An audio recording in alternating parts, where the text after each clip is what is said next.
বিসমিল্লাহির রহমানির রহিম।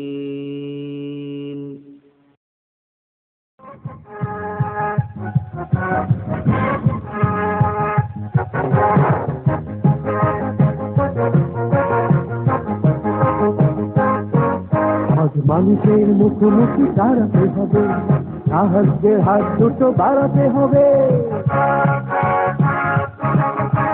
মানুষকে হালা করে সাজানো এই খেলা ঘরে এড়িয়ে যাবার নেই পথ, আজ এড়িয়ে যাবার নেই পথ। জনগণ জেগে আছে, ক্ষমতা তাদের কাছে, আছে জনতার আদালত, জনতার আদালত, জনতার আদালত।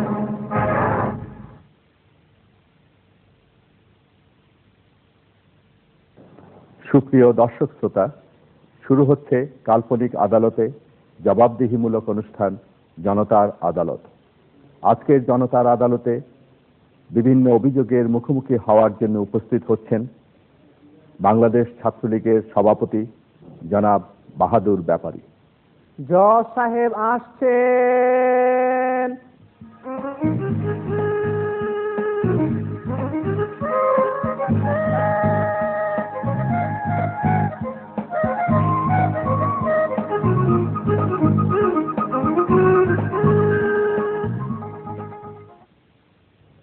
বাংলাদেশ ছাত্রলীগের সভাপতি জনাব বাহাদুর ব্যাপারী, জনাব বাহাদুর ব্যাপারী হাজির।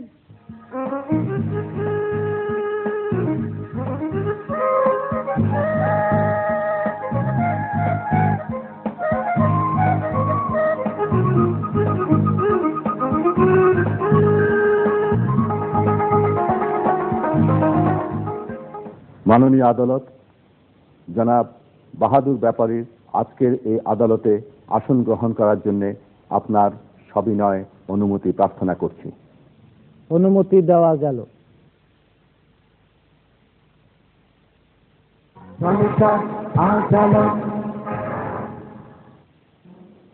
শরীয়তপুর জেলার দামোদরা থানার কনেশ্বর ইউনিয়নের সৈয়দবস্তা গ্রামে 1968 সনের 1 জুন এক সাধারণ মধ্যবিত্ত বাঙালি মুসলিম পরিবারে বাহাদুর ব্যাপারীর জন্ম। পিতার নাম আব্দুল জলিল ব্যাপারী, মাতার নাম রিজিয়া বেগম। দামোদরা মুসলিম পাইলট উচ্চ বিদ্যালয় থেকে 1983 সনে কৃতিত্বের সাথে এসএসসি পাশ করে ঢাকা কলেজে ভর্তি হন এবং সেখান থেকে 1985 সনে এইচএসসি পাশ করেন। বর্তমানে তিনি ঢাকা বিশ্ববিদ্যালয়ের ইনস্টিটিউট অব বিজনেস অ্যাডমিনিস্ট্রেশনে MBA প্রোগ্রামের শেষ পর্বে অধ্যয়নরত আছেন। মেধাবী ও বিনয়ী ছাত্র হিসেবে তার সুনাম বরাবরই।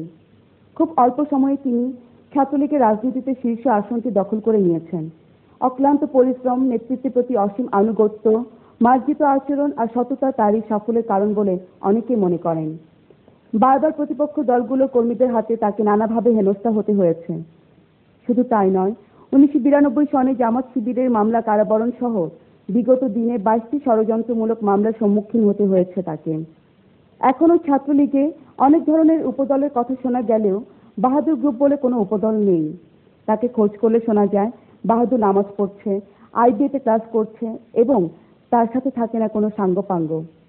বাহাদুরকে প্রায় দেখা যায় মধুর ক্যান্টিনে সংগঠনের কাজ শেষে একটি রিকশায় চেপে আইবিএ হোস্টেলের দিকে যেতে। বিরোধী দলের ধ্বংসাত্মক রাজনীতির বিরুদ্ধে বাহাদুর ব্যাপারীর নেতৃত্বে বাংলাদেশ ছাত্রলীগ অত্যন্ত সক্রিয় ভূমিকা পালন করে যাচ্ছে। ছাত্রলীগ সভাপতি হয়েও আড়ম্বরহীন চলাফেরার যে ট্রেন্ড তিনি চালু করেছেন তাতে কেউ কেউ রুষ্ট হলেও সাধারণ কর্মীরা এটাকে ইতিবাচক পরিবর্তন হিসেবে বিবেচনা করেন। তিনি পবিত্র হজ পালন করেছেন। বাহাদুরকে দেখে ছাত্র রাজনীতি সেকালের কথা মনে হলেও একালে ছাত্র রাজনীতির অবক্ষয়ের দায় দায়িত্ব তাকেও বহন করতে হচ্ছে দেশের সর্ববৃহৎ ছাত্র সংগঠনের সভাপতি হিসেবে। আর তাই স্বচ্ছতা ও জবাবদিহিতায় বিশ্বাসী এবং গঠনমূলক ছাত্র রাজনীতির দর্শনে আস্থাশীল বাহাদুর ব্যাপারী আজ বিভিন্ন অভিযোগের জবাব দিতে হাজির হয়েছেন জনতার আদালতে।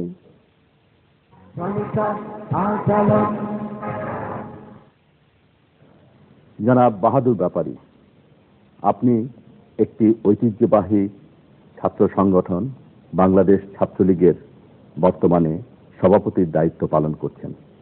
ছাত্রলীগ তার ঐতিহ্য হারিয়ে গিয়ে সাধারণ ছাত্রদের কাছে পরিচিত হচ্ছে এটি একটি সন্ত্রাসী, এটি একটি চাঁদাবাজি এবং স্বার্থপর নৈতিকতাবিহীন ছাত্রলীগ তার পুরনো ঐতিহ্য হারিয়ে ফেলতে বসেছে।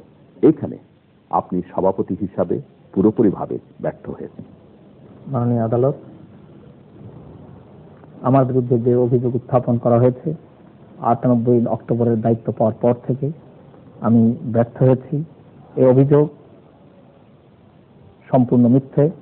আমরা ছাত্র সমাজের পক্ষ থেকে আমরা সময়ের সাথে কথা বলি এবং সময় থেকে এগিয়ে এক ধাপ এগিয়ে কথা বলি, চিন্তাও করি। সে কারণেই ছাত্রলীগ একসময় মুক্তিযুদ্ধে অংশগ্রহণ করতে পেরেছিল। সে কারণে 48 সালে এদেশের অনেক রাজনৈতিক সংগঠনের জন্মের পূর্বেই ছাত্রলীগের জন্ম হয়েছিল। 48 সালের জন্মের পর ছাত্রলীগ শিক্ষা, শান্তি, প্রগতির ধারক বাহক হিসাবে 52 ভাষা আন্দোলন করেছে। ভাষা আন্দোলনের মাধ্যমেই বাংলাদেশের অভ্যুদয় ঘটে। সেই ছাত্র সংগঠন 2001 সালে এসে একবিংশ শতাব্দীর চ্যালেঞ্জ মোকাবেলায় তথ্য প্রযুক্তির অর্থনৈতিক মুক্তির একটি বাংলাদেশ গড়ার মহাপরিকল্পনা ঘোষণা করেছে। যে পরিকল্পনার সাথে একটি ঐতিহ্য নষ্টের যে অভিযোগ এসেছে তা এদেশের ছাত্র সমাজের মধ্যে অস্ত্র ঢুকিয়ে দিয়ে সন্ত্রাসকে শিল্পে পরিণত করে দিয়ে একটি নেগেটিভ উপস্থাপন বাংলাদেশের মানুষের কাছে করা হয়েছে। কারণ ছাত্র সমাজেই এই দেশের আন্দোলনের দিকে নিয়ে গিয়েছে। ছাত্রলীগ তার অগ্রণী ভূমিকা পালন করেছে। 1975 সালের পর সামরিক শাসকরা বাংলাদেশের ক্ষমতায় এসে ছাত্র রাজনীতির নামে তাদের হাতে অস্ত্র তুলে দিয়েছে। অস্ত্র তুলে দিয়ে সেটিকে শিল্পে রূপান্তরিত হয়েছে। সেই সকল অস্ত্রধারীরা তাদের ঘোষণা করেছে সন্ত্রাস যদি শিল্প হয় তার শিল্পের রূপকার তারা। এবং তখনও ছাত্রলীগ মনে করত যে ছাত্র সমাজের একটি স্বকীয় অস্তিত্ব আছে। সেই অস্তিত্বকে সামনে নিয়েই ছাত্রলীগ এগিয়ে গিয়েছে এবং এগিয়ে যাওয়ার পর মুক্তিযুদ্ধের চেতনা যখন দেখলো ভুলুণ্ঠিত হচ্ছে, সামরিক সরকাররা এসে এই দেশের মুক্তিযুদ্ধের চেতনার বিরোধী শক্তিকে ঐক্যবদ্ধ করছে, ঠিক তখনই ছাত্রলীগ 1982 সালে মনে করে এই দেশে মুক্তিযুদ্ধের চেতনাকে ঐক্যবদ্ধ করতে হবে। মুক্তিযুদ্ধের চেতনার ঐক্যবদ্ধ একটি সিম্বলের নাম হিসাবে তখন বাংলাদেশের ছাত্র সমাজের কাছে উপস্থিত হয় জননেত্রী শেখ হাসিনা। 1982 সালে তখন ছাত্রলীগ তার সংগঠনের সাংবিধানিক নেত্রী হিসাবে জননেত্রী শেখ হাসিনাকে মনোনীত করে।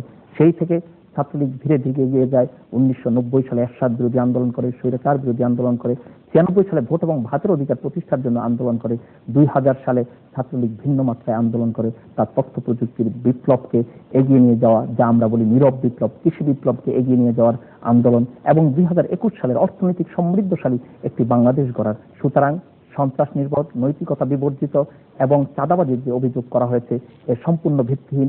আমরা একটি নতুন চিন্তা চেতনায় মানুষ হিসাবে গড়ে তোলার একটি ছাত্র সংগঠন হিসাবে আবির্ভূত হতে চাই। আপনাদের ছাত্র সংগঠনের যিনি মূল নেত্রী জননেত্রী শেখ হাসিনার কথা বলেছেন, যিনি বর্তমানে আমাদের দেশের প্রধানমন্ত্রী, আপনাদের একটি সভায় তিনি আপনাদের হাতে বই তুলে দিয়েছিলেন যে বই হোক তোমাদের নিত্য সাথী এবং বই হোক তোমাদের আত্মপরিচয়। কিন্তু আপনার ছাত্র সংগঠনের ভিতরে যে ক্যাডার বাহিনী তৈরি হচ্ছে, সশস্ত্র ক্যাডার বাহিনী, সেই ক্যাডার বাহিনীকে আপনি নিবৃত্ত করতে পারেননি। আপনারা হল দখল করেছেন, টেন্ডারবাজিতে আপনারা অংশগ্রহণ করছেন। মাননীয় আদালত, আমার বিরুদ্ধে যে অভিযোগ উত্থাপন করা হয়েছে তা সম্পূর্ণ ভিত্তিহীন। আমাদের নেত্রী বলেছেন সন্ত্রাসীদের কোনো দল নেই, অস্ত্রধারীদের কোনো দল নেই। হল দখলের বিষয়টি ছাত্রলীগ কখনো হল দখলে বিশ্বাস করে না এবং এই রাজনীতি তারা ধারণও করে না। ছাত্রলীগের রাজনীতি কল্যাণমুখী রাজনীতি। আমরা মনে করি ছাত্রদের কল্যাণ করার মাধ্যমেই এদেশে আমাদের স্বপ্ন বাস্তবায়িত হবে, যা আমাদের সংগঠনের প্রতিষ্ঠাতা জাতির জনক বঙ্গবন্ধু শেখ মুজিবুর রহমান দেখেছেন। আমাদের বলা হয়েছে আমাদের নেত্রী কাগজ কলম তুলে দিয়েছেন। অবশ্যই আমরা সেই কাগজ কলমের মর্যাদা রক্ষা করছি। কারণ আপনারা যদি খবর নেন তাহলে খবর পাবেন যে ছাত্রলীগের সভাপতি একজন তো ছাত্রী, সাধারণ সম্পাদক ঢাকা বিশ্ববিদ্যালয় থেকে মাস্টার্স পাশ করেছে, জয়েন্ট সেক্রেটারি 2 জন ঢাকা বিশ্ববিদ্যালয়ের ছাত্র, সাংগঠনিক সম্পাদক একটি বিশ্ববিদ্যালয় থেকে পাশ করেছে ঢাকা বিশ্ববিদ্যালয়ের ছাত্র। এভাবে আমাদের সংগঠনের মেধাবী ছাত্রদের সমন্বয়ে আমাদের এই কমিটি করা হয়। আপনি বলেছেন যে আপনার সংগঠনের সবাই ছাত্র। ছাত্র ছাড়া কি ছাত্র সংগঠনের কোনো কর্মকর্তা হতে পারেন কিনা? একটি বিশেষ দল আছে, তারা ঘোষণা করেছেন, তাদের নেত্রীও ঘোষণা করেছেন ছাত্র সংগঠনের সভাপতি হতে হলে কোনো ছাত্র না হলেও চলে। সেই সভাপতি আবার নিজে ঘোষণা করেন যে পৃথিবীর শ্রেষ্ঠ সন্ত্রাসী হওয়ার প্রয়োজন হলেও সে নাকি বড় সন্ত্রাসী হন। এই কালচারে বিশ্বাস করি না। একসময় ঢাকা বিশ্ববিদ্যালয়ে যখন বেগম খালেদা জিয়া এই দেশের প্রধানমন্ত্রী ছিলেন, তার অছাত্র মাস্তান সন্ত্রাসীদের দিয়ে হলে হলে দখলের চেষ্টা করছেন।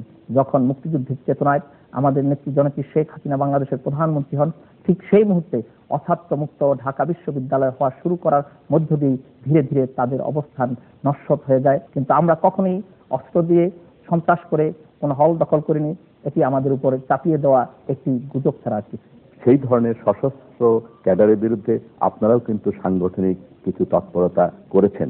তাহলে কি বলতে চান যে আপনারা হল দখল করেছেন, এই অভিযোগ পুরোপুরি সত্য নয়? হল দখলের একটি কালচার ছিল 1991 সালে বাংলাদেশে বর্তমান বিরোধী নেত্রী বেগম খালেদা জিয়া প্রধানমন্ত্রী হওয়ার পর জগন্নাথ বিশ্ববিদ্যালয়ে একটি ন্যাক্কারজনক ঘটনা ঘটে। সেখানে কলেজ দখল শুরু হয়। এক পর্যায়ে সার্জেন্ট ফরহাদকে হত্যা করে একটি ভবনে জাতীয়তাবাদী ছাত্রদলের ফ্ল্যাগ উড়িয়ে তার পাশে ছাত্রদলের একটি সশস্ত্র ক্যাডার উপস্থিত হয়ে একটি ছবি পত্রিকা আসে। সেই থেকে এখন মানুষ মনে করে যখনই একটি সংগঠনের সুসংহত অবস্থা থাকে একটি হলে, মনে করে যে এখানে অস্ত্রধারী সন্ত্রাসীরা থাকে। আর ছাত্রলীগে যে সন্ত্রাসী অস্ত্রধারী নেই এ কথা পুরোপুরি বলবো না, কারণ আমাদের 70 লক্ষ নেতাকর্মী কে কখন কিভাবে ডেভিয়েন্ট হয় আমরা জানি না। যখনই আমাদের কাছে অভিযোগ এসেছে তখনই আমরা আমাদের সংগঠন থেকে তাদের বিরুদ্ধে ব্যবস্থা নিয়েছি। 4 বিরোধী দল আহত হরতালের দিনে হরতাল বিরোধী একটি মিছিল করার জন্য সাধারণ ছাত্রদেরকে আটকিয়ে ক্যাম্পাসে নিয়ে আসা হয় এবং ছাত্রলীগের একটি বিশাল মিছিলের আয়োজন করা হয়। আমরা জানতে পেরেছি যে প্রায় যখন হরতাল ডাকা হয় এবং হরতাল বিরোধী একটি মিছিল করার জন্য প্রতিটি হল থেকে ছাত্রলীগের নামে সাধারণ ছাত্রদেরকে মিছিলে আনতে বাধ্য করা হয়। আমি জানতে চাই এর মাধ্যমে ছাত্রলীগ কি শিক্ষা, শান্তি এবং প্রগতির নীতি দেখালো? ছাত্রলীগের সভাপতি হিসাবে বলতে চাই, কখনোই হলের গেট বন্ধ করে ছাত্রলীগের মিছিল করানোর প্রয়োজন হয় না, প্রয়োজন পড়ে না।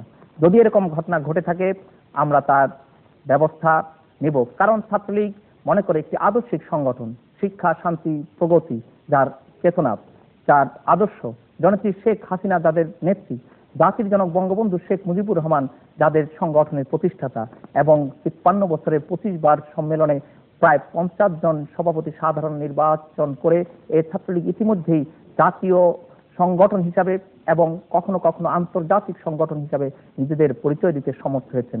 সেই সংগঠনের একটি হলের গেট বন্ধ করে তাদের কর্মীদের মিছিলে আনতে হবে, এরকম কোনো প্রয়োজনীয়তা নাই বলে আমি মনে করি। যদি এরকম ঘটনা ঘটে থাকে তার ব্যবস্থা নেওয়া হবে।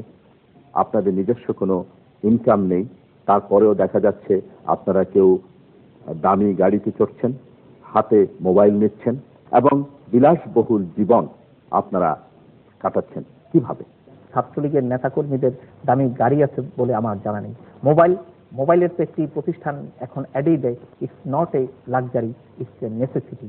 এবং মোবাইল অনেকের থাকতেই পারে, আর সে মোবাইল এখন ক্রয় ক্ষমতার ভিতরেই চলে এসেছে। কিন্তু একটি বিশেষ সংগঠন এই নেগেটিভ ভাবধারা আমাদের কাছে উপস্থাপন করেছে, যারা একসময় ছাত্র সংগঠনকে জাতীয় সংগঠনের একটি অঙ্গ সংগঠন হিসাবে রূপান্তরিত করতে চেয়েছে। সেখানে প্রমোদ বিহারে নিয়ে গিয়ে ছাত্রদের হাতে অস্ত্র তুলে দিয়েছিল, মেধাবী ছাত্রদের। তখন থেকে এই সকল নেগেটিভ এক শব্দগুলো ছাত্র সমাজের উপর তুলে দিয়ে ছাত্র নেতাদের কলঙ্কিত করা হয়েছে, যারা ছাত্র নাম ভাঙিয়ে এবং ডাকসুর ভিপির নাম ভাঙিয়ে পাজারো গাড়ি বলেন, ওই সিটি সেলের মোবাইল বলেন 1,80,000 টাকার, এগুলো ব্যবহার করে শত কোটি টাকার মালিক হয়ে কয়েকদিন আগে একটি সংগঠনের সভাপতির সাধারণ সম্পাদক মনোনয়ন করা হয়েছে। অছাত্র হওয়ার পরও তার বিলাসবহুল বাড়ি ঢাকাতে, তার গাড়ি, তার মাস্তান কত কি আছেন শুনতে পাই। এই কারণে আমাদের উপরে এই বিষয়গুলো উপস্থাপন করা হয়, কিন্তু ছাত্রলীগের জন্য এই বিষয়গুলো প্রযোজ্য। আমরা বিভিন্ন সময় পত্র পত্রিকায় দেখি যে আপনাদের ছাত্রলীগের কিছু ক্যাডার বাহিনী ছাত্রীদের উপরে তারা বিভিন্ন সময় তাদের শ্লীলতাহানি এবং তাদের উপরে অছাত্র সুলভ ব্যবহার করে থাকেন।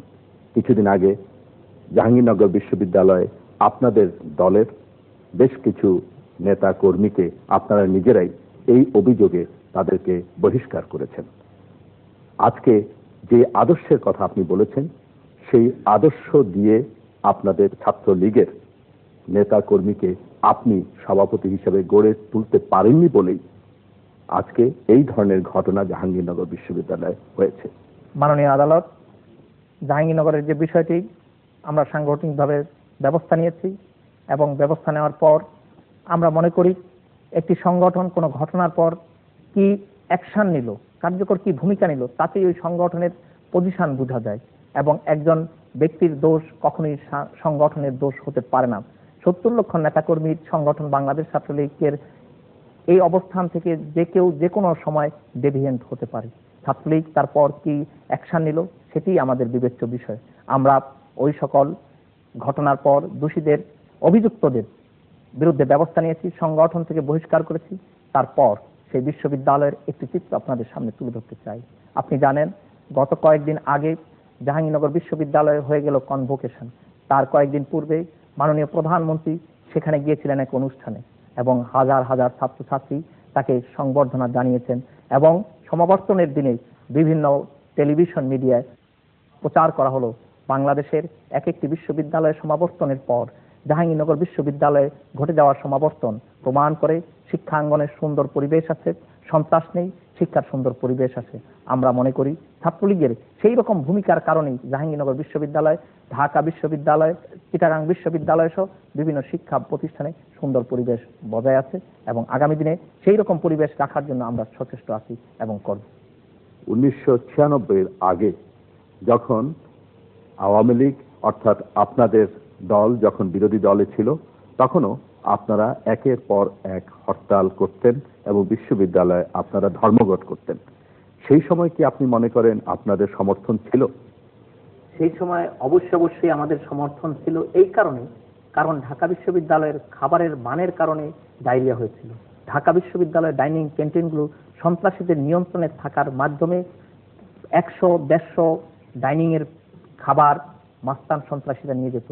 তখন একটি নীরব সমর্থন আমাদের মাঝে ছিল। তার প্রমাণ পাই মেয়র নির্বাচনে, যখন নির্বাচন হয় তখন ঢাকা বিশ্ববিদ্যালয়ের ছাত্ররা বর্তমান মেয়র হানিফকেই ভোট দেয় এবং পরবর্তী পর্যায়ে 93 সালে জাতীয় নির্বাচনেও নৌকা মার্কার প্রার্থীকেই ঢাকা বিশ্ববিদ্যালয়ে বেশি ভোট দেয়। আমরা তখন মনে প্রাণে বিশ্বাস করতাম ঢাকা বিশ্ববিদ্যালয়ের ছাত্রছাত্রীরা আমাদের এই দাবির সাথে একমত। কারণ ঢাকা বিশ্ববিদ্যালয়ে তখন খাবারের মধ্যে কেঁচো পাওয়া গিয়েছিল। ঢাকা বিশ্ববিদ্যালয়ে তখন ডাইনিং ক্যান্টিনের খাবারের মান অনুন্নত ছিল।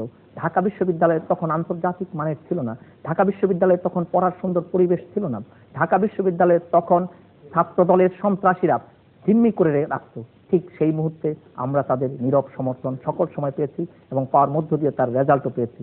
এবং ছাত্র সমাজকে তখনও আমরা স্বপ্ন দেখাতে সমর্থ হয়েছি জননেত্রী শেখ হাসিনা এবং ছাত্রলীগ মুক্তিযুদ্ধের পক্ষের শক্তি। আমরা দেখতে পাই রাষ্ট্রপতি তিনি বারবার বলেছেন যে ছাত্র সংগঠনগুলো, ছাত্র রাজনীতি আজকে পরিহার করা উচিত এবং দল ভিত্তিক, লেজুর ভিত্তিক ছাত্র সংগঠন হওয়া উচিত নয়। ছাত্রলীগ কখনো কোনো সংগঠনের লেজুর ভিত্তিক করে না, বরং একটি চিন্তা চেতনাকে লালন করে। তা হলো মুক্তিযুদ্ধের চেতনাকে লালন করে একবিংশ শতাব্দীর 2021 সালের অর্থনৈতিক মুক্তির সমৃদ্ধশালী বাংলাদেশ করতে। সেই বাংলাদেশ গড়ার চিন্তাও এই দেশে আরেকজন নেত্রী করেন, তার নাম জননেত্রী শেখ হাসিনা, যাকে ভাষা কন্যা বলা হয়। বাংলাদেশের সবচেয়ে আন্তর্জাতিক খ্যাতি সম্পন্ন ব্যক্তিত্ব জননেত্রী শেখ হাসিনা। তিনি মুক্তিযুদ্ধের চেতনাকে লালন করেন, পালন করেন, ধারণ করেন, এগিয়ে নিয়ে যেতে চান এবং 2021 সালের যেটি 50 বছর পূর্তি বাংলাদেশের অর্থনৈতিক মুক্তির বাংলাদেশ করতে চান। তখন ছাত্রলীগের চিন্তা চেতনা এবং তার চিন্তা চেতনার এক সমান্তরাল ভাবে চলে। ছাত্রলীগ কখনোই কোনো সংগঠনের লেজুর ভিত্তি নয়, বরং সমান্তরাল ভাবে কাজ করে যায় বাংলাদেশের কল্যাণের জন্য, জাতির কল্যাণের জন্য। ছাত্র রাজনীতি বন্ধ, সেটি কোন ছাত্র রাজনীতি বন্ধ, কাদের ছাত্র রাজনীতি বন্ধ? লালটু পিন্টু, অছাত্র মাস্তান, ডাকসুর ভিপি আমানুল্লাহ আমান, যিনি ডাকসুর ভিপির নাম বেশি 100 কোটি টাকার মালিক, 15 গাড়ির মালিক, সেই ছাত্র রাজনীতি? এইরকম ঘটনা ছাত্রলীগ কখনোই করে না। কারা এই নেগেটিভ রাজনীতি করে? যাদের চিন্তা চেতনার মধ্যে শুধু অর্থ, লিপ্সা, বৈভব। আপনি যে কথা পূর্বে বলেছিলেন যে লাক্সারির জীবন, তখন ছাত্রের নাম ব্যবহার করে অছাত্ররা ছাত্র সংগঠন নেতা হয়, বিশ্বের সর্বশ্রেষ্ঠ সন্ত্রাসী হতে চায়। তাদের উদ্দেশ্যে বোধহয় রাষ্ট্রপতি এই কথা বলেছেন। আমরা আশা করব আমাদের যারা অভিভাবক আছেন, আমরা ছাত্রলীগের যখন ভুল করি সেটি শুধরিয়ে দেওয়ার জন্য, যাতে অভিভাবকদের একটি সমন্বিত প্রচেষ্টায় ছাত্র, শিক্ষক, অভিভাবক মিলে আমরা এই দেশের ছাত্র সমাজকে সেই রকম একটি ছাত্র সমাজ গড়ে তুলতে চাই এবং অভিভাবকরা ওই সকল অছাত্র, মাস্তান, সন্ত্রাসীদের এবং নেগেটিভ ধারায় দ্বারা এই দেশের রাজনীতিকে নিয়ে যেতে চায়, তাদের বিরুদ্ধে কথা বলবেন। আমরা মাননীয় আদালতের মাধ্যমে এটা জাতির কাছে আহ্বান করি। আপনার সংগঠনের একজন কেন্দ্রীয় সহসভাপতির নামে নগর ভবনে একটি ঘটনার সাথে জড়িত থাকার অভিযোগ ছিল এবং এরপরে বিশ্ববিদ্যালয় কয়েকটি ঘটনার সাথে জড়িত থাকার অভিযোগে আপনারা বিশ্ববিদ্যালয়ের কয়েকটি হলের সভাপতি ও সাধারণ সম্পাদকের বিরুদ্ধে সাংগঠনিক ব্যবস্থা নিয়েছেন। আপনাদের এই ব্যবস্থায় কি প্রমাণ করে না ছাত্রলীগের অভ্যন্তরে সন্ত্রাসীদের অবস্থান রয়েছে? মাননীয় আদালত, এই অভিযোগ আমি অস্বীকার করি না, কিন্তু আমরা কতটুকু আন্তরিক সন্ত্রাস এবং সন্ত্রাসী নির্মূলে তা নির্ভর করে আমাদের অ্যাকশনের উপর। যখনই এই অভিযোগ এসেছে তখনই আমরা তাদের বিরুদ্ধে ব্যবস্থা নিয়েছি এবং সেই ব্যবস্থা নেওয়ার মধ্য দিয়ে আমাদের অবস্থান পরিষ্কার হয়েছে জাতির কাছে। ঢাকা বিশ্ববিদ্যালয়ে আপনার ছাত্র সংগঠন একটি অন্যতম বৃহৎ ছাত্র সংগঠন। এই ছাত্র সংগঠন একাই তো এই ডাকসুর নির্বাচনের দাবিতে একটি আন্দোলন সৃষ্টি করতে পারে, কেন করলেন না? আমরা এ বিষয়ে আমাদের যা যা করণীয় আমরা মাননীয় উপাচার্যের কাছে বলেছি, তার সাথে আমরা বৈঠকও করেছি এবং পরিবেশ পরিষদের বৈঠকও আমরা এই বিষয়গুলো উপস্থাপন করেছি এবং পরিবেশ পরিষদে আমাদের সংগঠনের সাধারণ সম্পাদক এ বিষয়ে উপস্থাপন করেছে যাতে ডাকসু নির্বাচন হয়। মাননীয় আদালতের মাধ্যমে ডাকসু দিয়ে ঢাকা বিশ্ববিদ্যালয় এবং বাংলাদেশের ঐতিহ্যকে সমুন্নত রাখার আহ্বান জানাচ্ছি। আমরা অতীত ডাকসুর দাবি করছি, বর্তমানে দাবি করছি এবং যতদিন ডাকসু না হবে ততদিন ডাকসুর কথা বলেই যাব। প্রধানমন্ত্রী শেখ হাসিনার যারা প্রিয় ভাজন তারাই ছাত্রলীগে নেতৃত্বে আসতে পারেন। আপনিও অত্যন্ত প্রিয় ভাজন বলেই আজকে সভাপতি হতে পেরেছেন। বাংলাদেশ ছাত্রলীগ তার সম্মেলন প্রক্রিয়ার মধ্যে নেতা নির্বাচন করে। 1998 সালের 22 অক্টোবর ছাত্রলীগের সম্মেলন হয়। প্রথম অধিবেশনে মাননীয় প্রধানমন্ত্রী প্রধান অতিথি ছিলেন।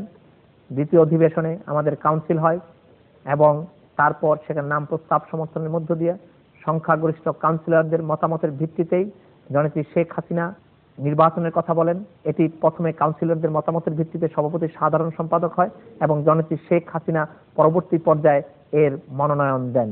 তারপর বলতে চাই, জননেত্রী শেখ হাসিনা কখনোই অযোগ্য, অদক্ষ এবং যোগ্য নয় এমন কাউকে মনোনয়ন দেন।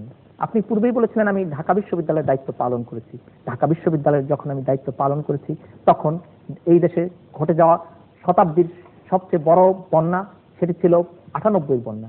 সেই বন্যায় ঢাকা বিশ্ববিদ্যালয়ের ছাত্রলীগ যে ভূমিকা পালন করেছে তা অতীতের সকল রাজনৈতিক ছাত্র রাজনীতির নেগেটিভ ইতিহাসকে নস্যাৎ করে দিয়ে একটি ঐক্যবদ্ধ ইউনিটির চেতনাকে উদ্বুদ্ধ করেছে, যা রুটি তৈরি করেছি লক্ষ লক্ষ, ক্লাইন তৈরি করেছি হাজার হাজার, পানি বিতরণ করেছি হাজার হাজার গ্যালন, মেডিকেল সার্ভিস দিয়েছি এই দেশের বন্যার্ত মানুষের। শুধু তাই নয়, সেদিনকার রাত্রে অনেক বিত্তবান লোক বন্যায় ভেসে যাচ্ছিল, তারা কোথাও খাদ্য পেত না। আমরা ছাত্রলীগের নেতা কর্মীরা গভীর রাতে টর্চ লাইট দিয়ে তাদের কাছে গিয়ে খাদ্য পৌঁছে দিচ্ছি।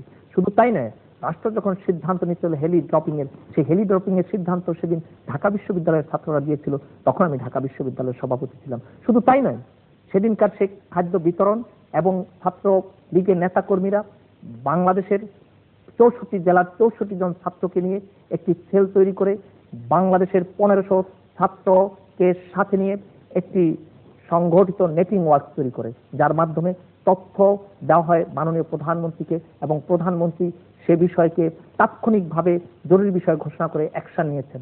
সেই অ্যাকশনের কারণেই তখন বাংলাদেশের একটি নির্ধারিত দুর্ভিক্ষ থেকে আমরা বাংলাদেশকে রক্ষা করতে সমর্থ হয়েছিলাম আল্লাহর মেহেরবানিতে। আমাদের নেত্রী জননেত্রী শেখ হাসিনা দক্ষতার দিকে তার একটি দুর্বলতা আছে, মেধাবী ছাত্রের দিকে তার একটি দুর্বলতা আছে। সেই দুর্বলতায় যদি আমি পড়ি এবং সেই অভিযোগ যদি আমার বিরুদ্ধে করা হয় যে আমি জননেত্রী শেখ হাসিনার একটি সহোদরের ছেলে, আমি সেই অভিযোগ মাথা পেতে নিতে রাজি আছি। মাননীয় ছাত্র রাজনীতিতে মেয়েদের অংশগ্রহণ কম কেন? এ ব্যাপারে মেয়েদের অংশগ্রহণের বৃদ্ধি করতে আপনি প্রেসিডেন্ট হিসেবে ব্যর্থ হয়েছেন। আমরা মেয়েদের অংশগ্রহণ করাতে ব্যর্থ হয়েছি একথা ঠিক নয়, বরং আমাদের জাতীয় কার্যকরী সংসদে অর্থাৎ আমাদের সেন্ট্রাল কমিটিতে মেয়েদের 10% অর্থাৎ 101 জনের মধ্যে 10 জন নেওয়া হয়েছে। তার বেশিও আমরা আমাদের জাতীয় কার্যকরী কমিটিতে রেখেছি। তারপরও ছাত্রলীগ মনে করে এই দেশের অর্থনৈতিক উন্নতির জন্য মেয়েদের অংশগ্রহণ একান্তভাবে দরকার। ভবিষ্যতে আরো কর্মসূচি আমরা গ্রহণ করব যাতে এই দেশে ওমেন ডেভেলপমেন্ট বেশি বেশি হতে পারে।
মহামান্য আদালতের মাধ্যমে আমরা জাতির কাছে আহ্বান করতে চাই, আপনারা আমাদের সহযোগিতা করুন, আপনারা আমাদের দোয়া করুন। আমরা আপনাদের সেই অতীত যে রাজনীতি, ছাত্র রাজনীতি, যারা এই দেশের ভাষা আন্দোলন করেছে, যারা এই দেশের মুক্তিযুদ্ধ করেছে, যারা এই দেশের স্বৈরাচার বিরোধী আন্দোলন করেছে, সেই রকম অতীতের মতো বর্তমান আমরা ছাত্র সমাজ এবং ছাত্র নেতৃত্ব আপনাদের উপহার দিতে পারবো, এই বিশ্বাস এবং এই আস্থা আমাদের আছে। এই বিশ্বাস এবং আস্থা তৈরিতে যিনি সবচেয়ে বেশি ভূমিকা পালন করেন তিনি আমাদের মাননীয় প্রধানমন্ত্রী জননেত্রী শেখ হাসিনা, যিনি পড়াশোনাকে প্রাধান্য দিয়েছেন। আমি পূর্বেই বলেছি, আমাদের নেত্রী আমাদের হাতে কাগজ কলম তুলে দিয়েছেন। আমি ব্যক্তিগতভাবে তার সামনে উপস্থিত হলে প্রথম জানতে চান আমাদের পড়াশোনার কথা, ছাত্রছাত্রীদের পড়াশোনার কথা, এবং ছাত্রছাত্রীদের প্রথম কাজ পড়াশোনা। পরীক্ষা 3 মাস আগে ছাত্র রাজনীতি বাদ দিয়ে পড়াশোনা করার তিনি ঘোষণা দিয়েছেন। আমরা এই দেশের মানুষের কাছে দোয়া চাই যাতে অছাত্রের বিরুদ্ধে, সন্ত্রাসের বিরুদ্ধে শিক্ষা নিয়ে, মান এবং দক্ষতা নিয়ে দাঁড়াতে পারি। আমরা গ্লোবালাইজেশনের যে থ্রেট এবং ওপেন ইকোনমির যে থ্রেট এবং ইউনিপোলার বিশ্বের যে একটি থ্রেট আমাদের সামনে উপস্থিত হবে, সেই থ্রেটকে মোকাবেলা করে তাকে আমরা অপরচুনিটি হিসাবে মানুষের দ্বার গোড়ায় নিয়ে যেতে পারি, যাতে বাংলাদেশের মানুষ এবং ছাত্র সমাজ এর সুফল ভোগ করতে পারে। আজকের এই জনতার আদালতে হাজির হয়েছেন বাংলাদেশ ছাত্রলীগের সভাপতি জনাব বাহাদুর ব্যাপারী। তরুণ ও মেধাবী এই ছাত্রনেতা বিভিন্ন অভিযোগের উত্তরে যে বক্তব্য প্রদান করেছেন তা আত্মপক্ষ সমর্থনে যথার্থ বলে প্রতীয়মান হয়েছে। তবে আজকের প্রজন্মকে সন্ত্রাস ও আদর্শবিহীন নেতিবাচক ছাত্র রাজনীতির ধারা থেকে উদ্ধার করে শিক্ষা ও মূল্যবোধের চেতনায় ঐক্যবদ্ধ করার জন্য দেশের অন্যতম বৃহত্তম ঐতিহ্যবাহী ছাত্র সংগঠন ছাত্রলীগের সভাপতি হিসেবে তিনি নেতৃত্ব দেবেন বলে আদালত মনে করে। যেহেতু জনাব বাহাদুর ব্যাপারীর নেতৃত্বের মূল্যায়ন করার দায়িত্ব ছাত্র সমাজের তথা জনগণের, তাই আজকের আদালতের রায় ছাত্র জনতার উপর ছেড়ে দিলাম। এখানেই আদালতের কার্যক্রম আজকের মতো মুলতবি ঘোষণা করছি।